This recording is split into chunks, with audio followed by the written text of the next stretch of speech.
বিপুল উৎসাহ উদ্দীপনা ও উৎসবমুখর পরিবেশে এবং হিংসা বিদ্বেষ বিভেদ পরিহার করে মানুষে মানুষের সৌভ্রাতৃত্ব প্রতিষ্ঠার দৃঢ় প্রত্যয় নিয়ে খাগড়াছড়িতে পালিত হচ্ছে বৌদ্ধ সম্প্রদায়ের অন্যতম প্রধান ধর্মীয় উৎসব শুভ বৈশাখী পূর্ণিমা বা বৌদ্ধ পূর্ণিমা।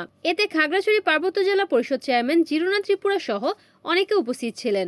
এ সময় বিহারগুলোতে বুদ্ধ পূজা, বুদ্ধ মূর্তিদান, সংঘদান, অষ্টপরিষ্কার দান, বৌদ্ধ ভিক্ষুদের পিণ্ডদান ও নানাবিধ দান ছাড়াও সন্ধ্যায় হাজার প্রদীপ প্রজ্বলন ও ফানুসবাতি উড়ানো হবে।